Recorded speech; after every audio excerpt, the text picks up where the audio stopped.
আচ্ছা, আমরা গতদিন যেখানে এসে শেষ করছিলাম সেটা হচ্ছে এটা যে রিক্রুটমেন্ট এলিসিয়েশন।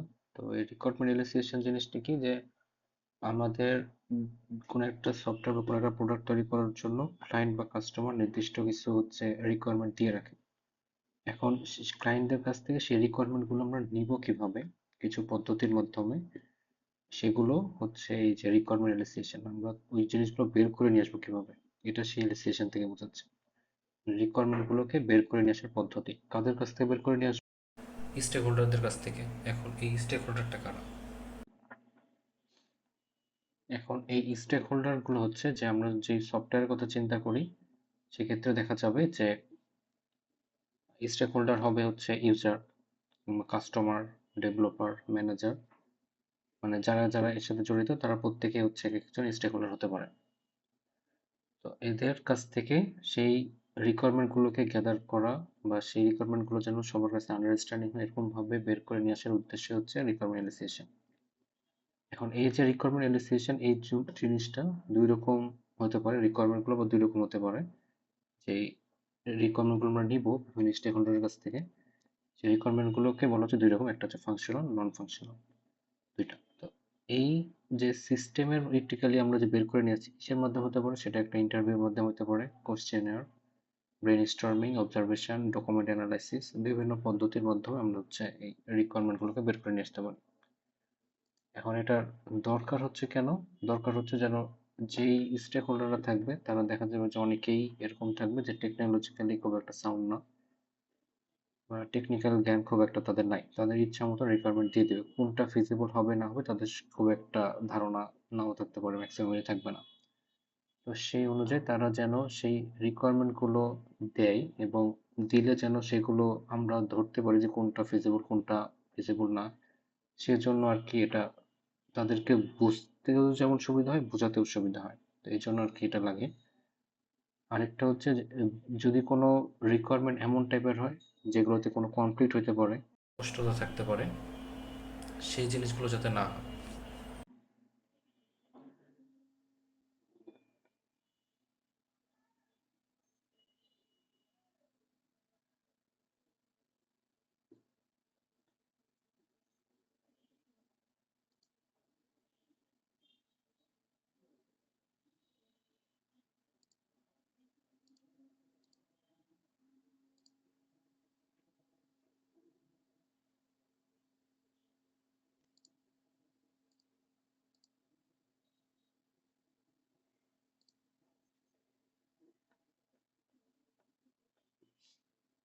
হ্যালো? হ্যালো, শোনা যাচ্ছে? সিয়াম? হ্যাঁ হ্যাঁ, ক্লাস রেকর্ড করছি আমি। শুনতে পাচ্ছেন কিনা, কারণ রেসপন্স পাচ্ছি না, ওই জন্য জিজ্ঞেস করছি আর কি। আচ্ছা, ঠিক আছে। তো প্রথম পয়েন্ট আমরা বুঝলাম যে স্টেক হোল্ডারদের রিকোয়ারমেন্ট গুলো তাদেরকে যেন আমরা সহজে বোঝাতে পারি, তারা যেন বুঝতে পারে, এর জন্য আমাদের দরকার পড়ছে। সেকেন্ডলি, রিকোয়ারমেন্ট গুলোতে যেন কোনো অস্পষ্টতা না থাকে, কোনো ধরনের কনফ্লিক্ট যাতে না আসে, কোনো মিসআন্ডারস্ট্যান্ডিং যেন না হয় দুই পক্ষের মধ্যে। সেজন্য আমরা একটা এগ্রিমেন্ট টাইপের জিনিস এগুলো। তারপরেরটা হচ্ছে যে রিকোয়ারমেন্ট গুলো যেন পরিপূর্ণভাবে হয়, কমপ্লিট রিকোয়ারমেন্ট যেন হয়, মানে দুই দিকে যেন সমান, মানে আন্ডারস্ট্যান্ডিং থাকে। কেউ কারো কথা দেখা গেলো যে একরকম ভাবে বলছে, একটা ভাবে রিকোয়ারমেন্ট দিচ্ছে স্টেক হোল্ডাররা, যারা হচ্ছে ডেভেলপার আছে, ডিজাইনার আছে, বা কোম্পানি সাইডে যারা আছে তারা আরেক রকম ভাবে বুঝছে। এই দুজনের মধ্যে যেন এই কমিউনিকেশন গ্যাপটা না হয়, তো এর জন্য এটা দরকার পড়ছে।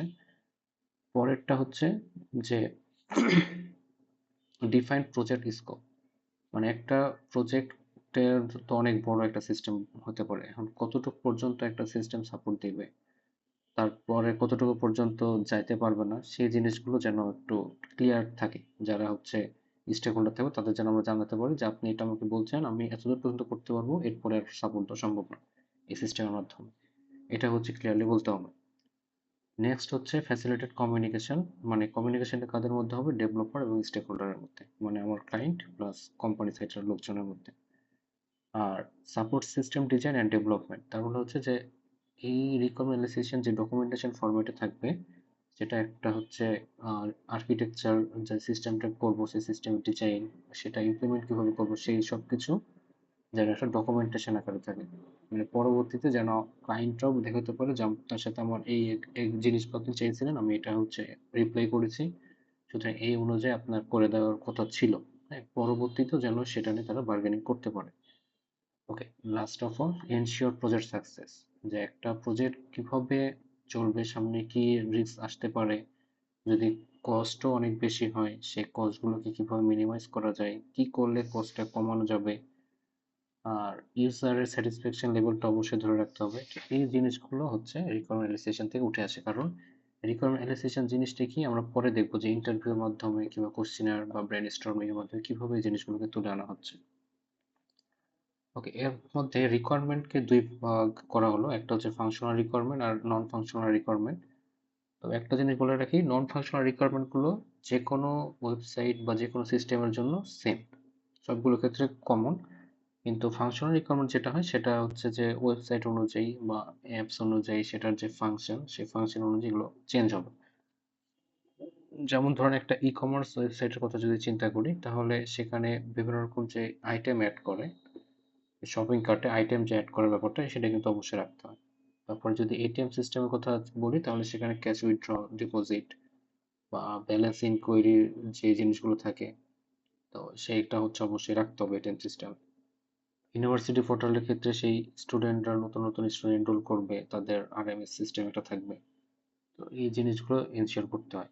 এগুলো হচ্ছে ফাংশনাল, মানে যে ওয়েবসাইটের যে কাজ সেটা তাকে অবশ্যই করতে হয়।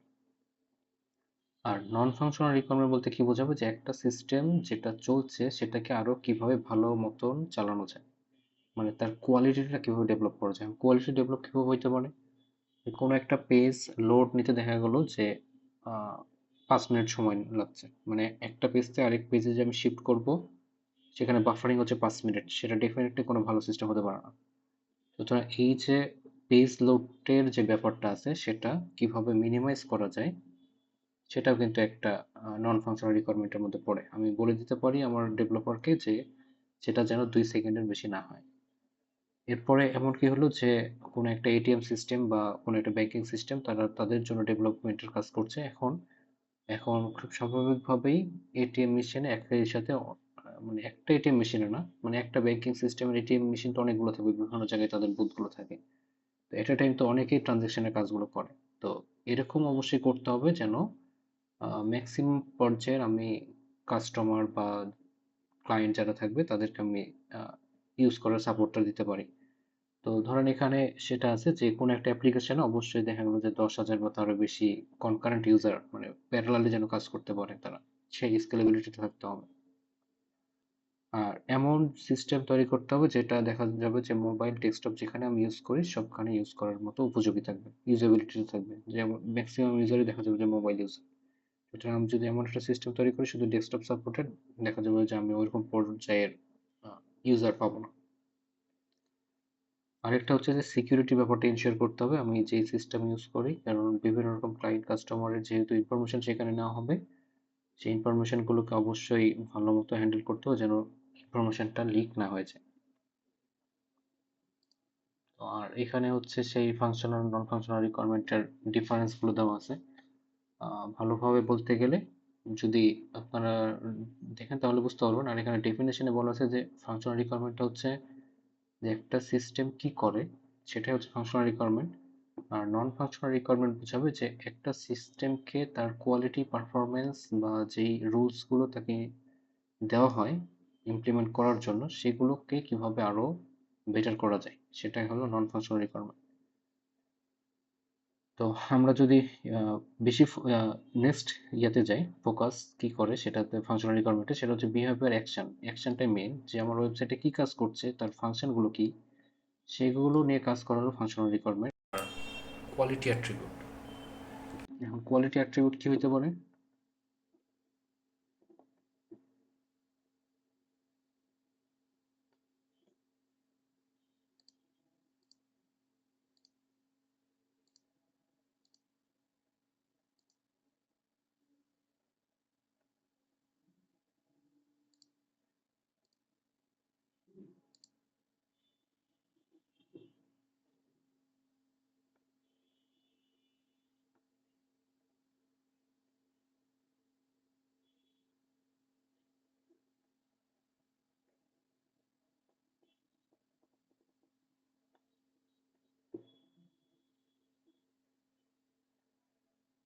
হ্যালো।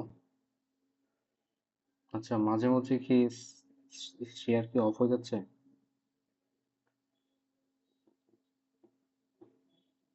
সিয়াম,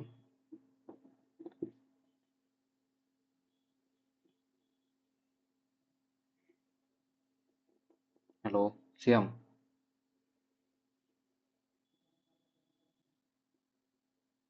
এখন কি শোনা যাচ্ছে?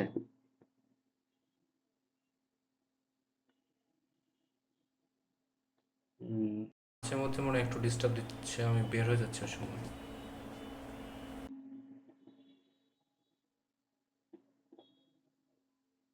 আচ্ছা, এখন মনে হয় ক্লিয়ার হওয়ার কথা। এখন শোনা যাচ্ছে না ঠিক মতন?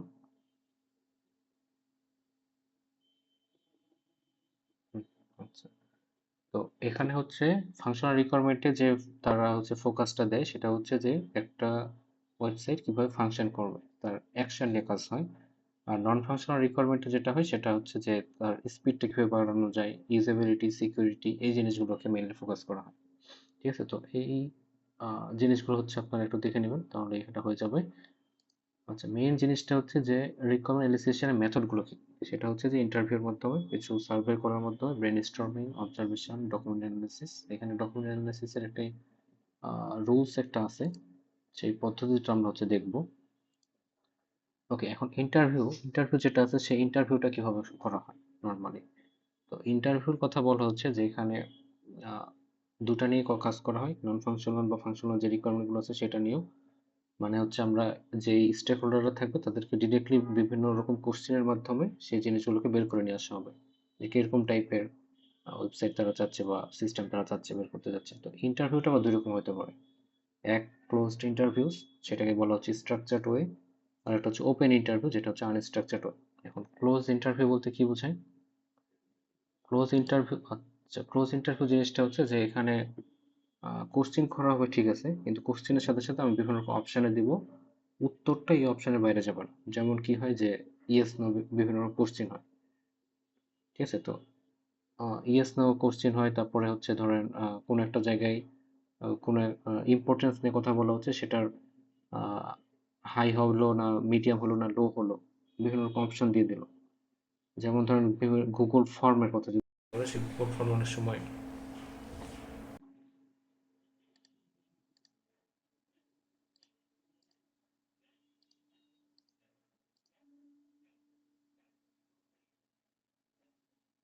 আচ্ছা, গুগল ফর্মে অনেক সময় হচ্ছে মাল্টিপল চয়েস কোশ্চেন যেমন থাকে যে আপনাদের টি শার্টের সাইজ কেমন। তো সেই অনুযায়ী হচ্ছে দেখা যায় যে L, XL, double XL, triple XL, এরকম অনেক যেরকম অপশন থাকে, আপনাকে হচ্ছে ওর মধ্যে থেকে চুজ করতে হয়। এখানে যেমন একটা এক্সাম্পল এখানে দেওয়া আছে যে do you want the system to generate multi reports, yes or no. এর বাইরে হচ্ছে আপনি কোনো কিছুতে যেতে পারছেন না উত্তরে, হয় ইয়েস অথবা নো। ঠিক আছে? আপনার হচ্ছে ডেসক্রিপটিভ কোনো অ্যান্সার করতে হবে না। তো এই জিনিসটা হচ্ছে ক্লোজড ইন্টারভিউ। তো এটার উদ্দেশ্যটা কি? উদ্দেশ্য হলো যে আপনি যে অ্যান্সারটা দিবেন সেটা যেন খুবই প্রপারলি স্পেসিফিক হয়, এবং এত কিছু অ্যানালাইসিস করার যেমন যদি সময় না থাকে, যে ডিরেক্টলি আপনি হ্যাঁ না এর উপরে ডিসিশন নিতে যাচ্ছেন, তখন হচ্ছে এভাবে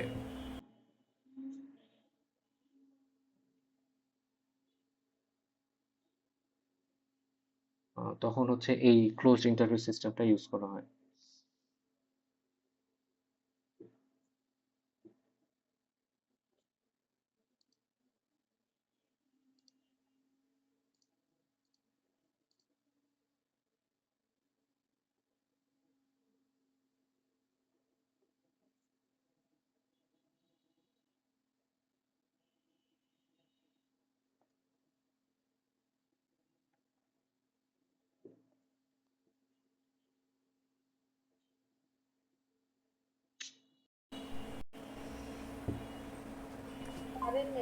হ্যালো, আরে নেট প্রবলেম মনে হয়, আমরা বুঝতে হ্যালো, পারছি না এবার।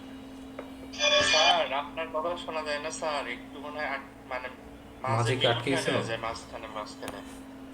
হ্যালো, এখন শোনা যাচ্ছে? জি স্যার, শোনা যাচ্ছে স্যার। আচ্ছা, নেটে খুব ডিস্টার্ব করছে। আচ্ছা, দেখি। রেঞ্জও অনেক কম স্যার। আচ্ছা, এই জন্যে হচ্ছে অনেক সমস্যা করছে, আপনারা তো দেখতে পাচ্ছেন ডিসপ্লেতে। জি স্যার, মানে মাঝে মাঝে আপনার কথা আটকে আসে। আচ্ছা, সমস্যা হওয়ার কথা না, কারণ যেহেতু এখানে রেকর্ডিং চলছেই, যে ঠিক আছে বাদ যাবে না। একটু কোথাও আটকে গেলে আপনারা হচ্ছে তাও একটু বলেন যে এই পর্যন্ত হচ্ছে কথাটা আসেনি, ঠিক আছে? ওকে, তো ক্লোজ ইন্টারভিউ জিনিসটা হচ্ছে যে আমার যে অ্যান্সারগুলো থাকবে সেই অ্যান্সারগুলো খুবই লিমিটেড, মানে কোশ্চিনার যারা কোশ্চিন সেট করে দিবে তারাই হচ্ছে ওই বিভিন্ন অপশানের মধ্যে অ্যান্সারটা থাকবে, এবং সেখান থেকে আপনাকে জাস্ট চুজ করে নিতে হবে যে যেমন ধরুন ইয়েস নোর একটা ব্যাপার, যে আপনি এই সিস্টেমটা চাচ্ছেন এরকমভাবে চাবেন কি চাইবেন না, জাস্ট ইয়েস নো, হ্যাঁ না, এর বাইরে আপনার কোনো অপশানে যাওয়া যাবে না, ডেসক্রিপটিভ টাইপের কিছু থাকবে না আপনার অ্যান্সার, সেগুলোকে বলা হচ্ছে ক্লোজড ইন্টারভিউ। ঠিক আছে, এর উদ্দেশ্য হলো যে আপনি যে অ্যান্সার দিবেন সেটা যেন সেই ডেভেলপারের কাছে বা হচ্ছে যেই ক্লায়েন্ট থাকবে তার কাছে, দুজনের কাছে যেন স্পেসিফিকভাবে হয় সব কিছু। এবং এটাতে একটা সুবিধা হয় কি, যে অ্যানালাইজ করাটা সুবিধা হয়। আমি জাস্ট একবার যদি দেখে যাই বারবার যে কে কীভাবে অ্যান্সার করছে, ইন্টারভিউ যেহেতু একবারে আপনার ভাইবার মতন অনেকটা, যে ওরাল টেস্ট পুরোটাই, সুতরাং এখানে মানুষ যখন রেসপন্স করছে কীভাবে আমি ডিরেক্টলি এখানে অ্যানালাইসিস করতে পারি, সুতরাং অ্যানালাইসিসটাও কিন্তু একটু সুবিধা হয়ে যাচ্ছে এখানে, জাস্ট হ্যাঁ আর উত্তরের মাধ্যমে। এখানে যেমন পরেরটা হাই মিডিয়াম লো, এর মাধ্যমে হচ্ছে অ্যান্সার বের হয়ে চলে আসছে, এর বাইরে কিছু করা যাবে না। সুতরাং এরকম টাইপের যদি ক্লোজ ইন্টারভিউ হয়, দেখা গেল যে অল্প সময়ের মধ্যে আমি কোনো একটা রেজাল্ট সহজেই বুঝতে পারবো। আর তাহলে ওপেন ইন্টারভিউ জিনিসটা কী হতে পারে? ওপেন ইন্টারভিউ জিনিসটা হবে যে আমাকে একটু স্পেস দিচ্ছে, যে আপনি হচ্ছে এখন জিনিসটা কেন চাচ্ছেন সেটা হচ্ছে আপনি বলেন, এরকম একটা অপশান। ঠিক আছে, আপনি এই সিস্টেমটা চাচ্ছেন কি না এরকম টাইপের না, আপনি এখন কেন চাচ্ছেন এরকম একটা টাইপের প্রশ্ন হবে। বা এখানে যেমন একটা কোশ্চেন দেওয়া আছে যে describe any difficulties you face in the current billing process, বর্তমানে যে বিলিং প্রসেসটা চলছে সেখানে আপনার কী কী ডিফিকাল্টি হচ্ছে এটা নিয়ে বলেন, এটা হচ্ছে ইন্টারভিউ কোশ্চেন। এরকম টাইপের কোশ্চেনগুলো হবে ওপেন ইন্টারভিউ। কিন্তু এটা যদি ক্লোজ ইন্টারভিউতে চলে যায় তখন সেখানে কি জিজ্ঞেস করতো যে কারেন্ট বিলিং প্রসেসে আপনার কোনো সমস্যা হচ্ছে কি না, হ্যাঁ অথবা না, এর বাইরে কিছু বলার নেই, সুযোগ নেই। কিন্তু ওপেন ইন্টারভিউতে ডিসক্রিপশনের একটা ব্যাপার থাকে। তো এই ওপেন ইন্টারভিউ, ক্লোজ ইন্টারভিউর একটা সুবিধা আছে টাইম এফিসিয়েন্সি একটা ব্যাপার, আর ওপেন ইন্টারভিউটা সুবিধা কি, যে এটা হচ্ছে আপনি বুঝতে পারবেন যে এই জিনিসটা কেন চাচ্ছে, এই ফিচার্সটা কেন দরকার। ঠিক আছে, ডিটেল রিকোয়ারমেন্টস একটা ব্যাপার থাকে। এখন কিছু কিছু জায়গায় এমন থাকবে যে রিকোয়ারমেন্ট ক্লায়েন্ট চাচ্ছে, কিন্তু আরও কিছু কিছু জিনিস অ্যাড করা যেতে পারে আপনার থেকে মনে হচ্ছে। ঠিক আছে, সেটাও আপনি এখানে ওপেন ইন্টারভিউতে আরও ডিটেলে সেটা এক্সাম্পল আকারে বা যেভাবে হোক কনভিন্স করতে পারবেন যে এটা আমার অবশ্যই দরকার, এটা সুবিধা আমি পাবো। তো এখানে হচ্ছে আবার কি, যে আরেকটা সুবিধা কী জিনিস, যে ডিসকাশনের একটা জায়গা থাকে, যেহেতু ইলাবোরেটিভলি সব কিছু আসবে, অনেক রকম ব্যাখ্যাগুলো চলে আসবে, সুতরাং এখানে দুই পক্ষের মধ্যে একটা যদিও ইন্টারভিউ, তারপর একটা হচ্ছে ডিসকাশনের জায়গা চলে আসে, অনেক রকম ইনফরমেশন এখানে বের করা সম্ভব। তবে অসুবিধা একটা আছে, সেটা হচ্ছে যে অনেক সময়ের একটা ব্যাপার, অনেক কিছু মেনটেন করতে হবে, অনেক সময় দরকার পড়বে এখানে। ওকে, নেক্সট হচ্ছে যে আমরা যেই এখানে ইন্টারভিউর কথা বলা হচ্ছে, সেই ইন্টারভিউতে কী করা উচিত এবং কী করা উচিত না, এর খুবই ইন জেনারেল একটা ব্যাপার। তো আমি জাস্ট বলে যাই, সেটা হচ্ছে যে ইন্টারভিউতে যেগুলো করা উচিত, যে শুরুতেই যেহেতু অনেক রকমের কোশ্চেন আসবে সেটার জন্য একটা প্রিপারেশনের দরকার। তারপর হচ্ছে কোশ্চিনার যে বা ইন্টারভিউয়ার যে কোশ্চেন করবে সেটাকে একটু ভালো মতো শোনা উচিত। তারপরে হচ্ছে যেই কোশ্চিন যদি এমন হয় যে আমি ঠিক মতন বুঝলাম না কথাটা, বা কোনো একটা জায়গায় এমবিগুটি চলে আসছে, অস্পষ্টতা চলে আসছে, তাহলে সেটা যেন শর্টার ভার্সনে হলেও যেন আমি ক্লিয়ারলি শুনতে পারি, বা এরা জিজ্ঞেস করাও যায় খুব পোলাইটলি। এরপরে হচ্ছে যে ইলাবোরেশন, যদি আমি কাউকে হচ্ছে কোনো কোশ্চেন করতে যাই, তাহলে হচ্ছে যে কোনো একটা রিপ্লাই সে করলো, রিপ্লাই করার পরে তাকে আমি হচ্ছে তাকে জিজ্ঞেস করতে পারি তার রিপ্লাই থেকেই যে এটা কেন বললো। ঠিক আছে, এটাকে বলা যে ফলো আপ কোশ্চেন।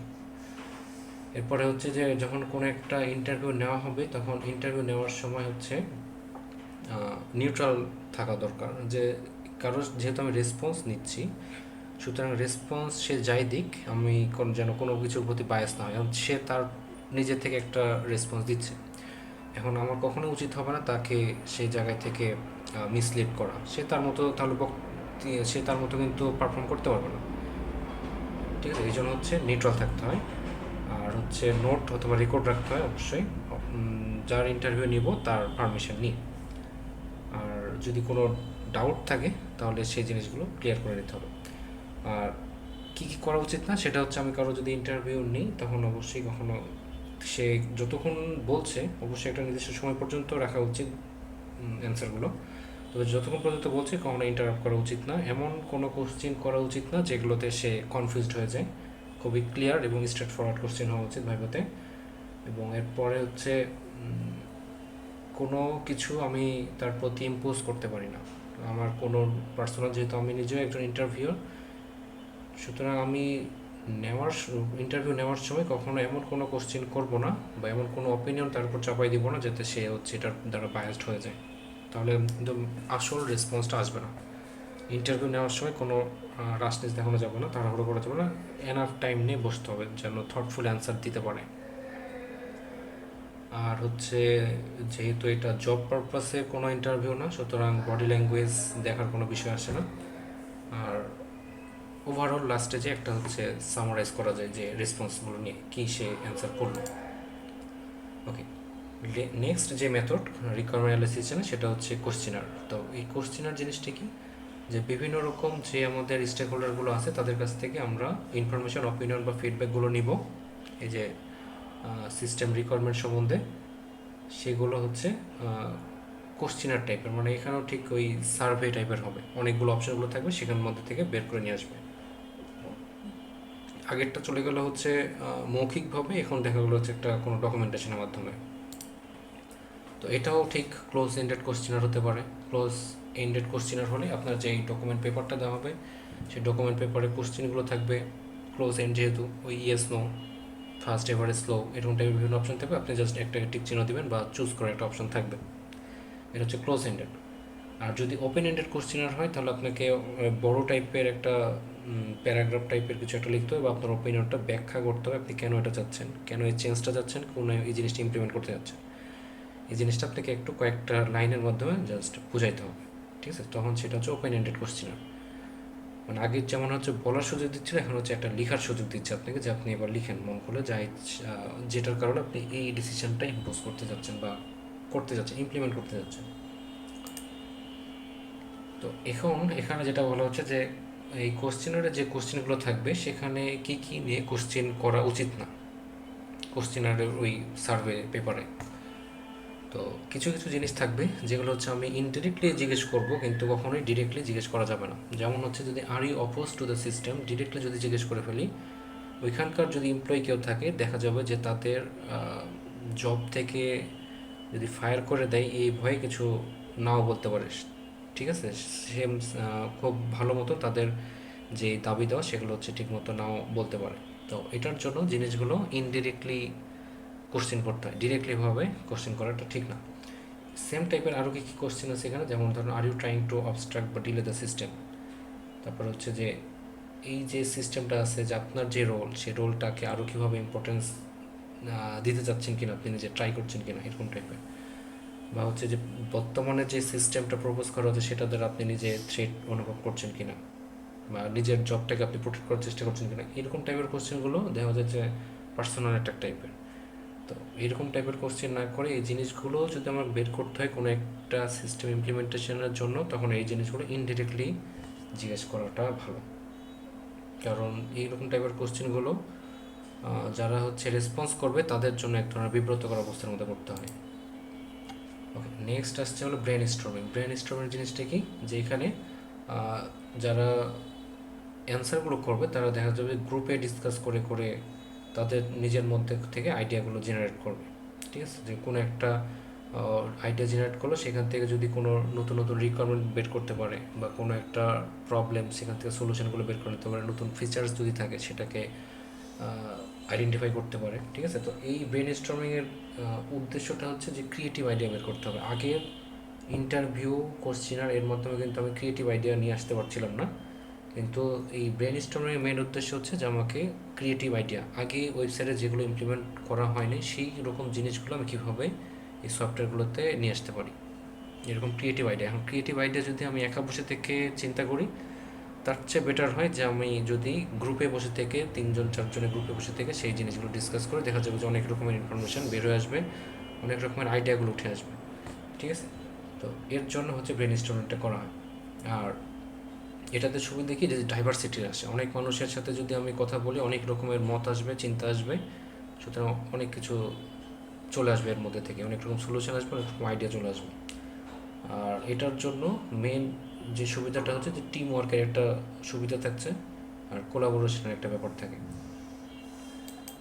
এরপরে হচ্ছে যেটা যে এই যে ব্রেন স্টর্মিং হচ্ছে, সেই ব্রেন স্টর্মিংটা কীরকম হতে পারে, যদি আমরা হচ্ছে ই লার্নিং প্ল্যাটফর্মের কথা চিন্তা করি, তাহলে সেখানে যে ফিচার্সগুলো আসতে পারে সেই ফিচার্সগুলো কাদের কথা চিন্তা করে আসবে, টিচার, স্টুডেন্ট, ডেভেলপার। সুতরাং ওই যে 3-4 জন মিলে ব্রেন স্টর্মিংয়ের কথা বললাম, সুতরাং এই কয়জন ব্যক্তি, টিচার্স, স্টুডেন্টস বা ডেভেলপার্স, তাদের কিছু অংশ বসে এটা নিয়ে চিন্তা করতে পারে যে ই লার্নিং প্ল্যাটফর্মটা যে হবে সেটা কী কী ফিচার্স নিয়ে করলে ভালো হয়।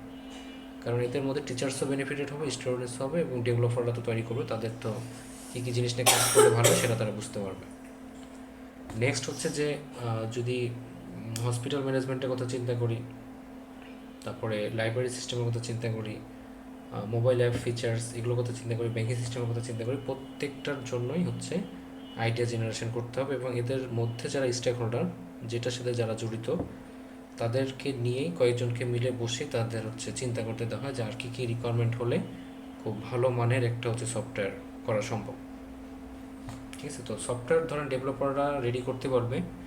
এখন ওইটাকে আরও কীভাবে ইউজারের জন্য ইউজেবল করা যায়, সেটাই হচ্ছে যে এগুলো মেথড। এই রিকোয়ারমেন্ট অ্যানালাইসিসের মূল উদ্দেশ্যটাই হচ্ছে এটা। ওকে, তো এই যে স্লাইড, সেই স্লাইডের লাস্টে যে টপিকটা ছিল যে first facilitated application specification technique, সেটা হচ্ছে একটা রিকোয়ারমেন্ট অ্যানালাইসিসের একটা মেথড। আমরা যেমন ইন্টারভিউ কোশ্চেনার বা সার্ভে আর ব্রেন স্টর্মিং দেখে আসলাম, ফার্স্টটাও ঠিক সেম ওয়ে।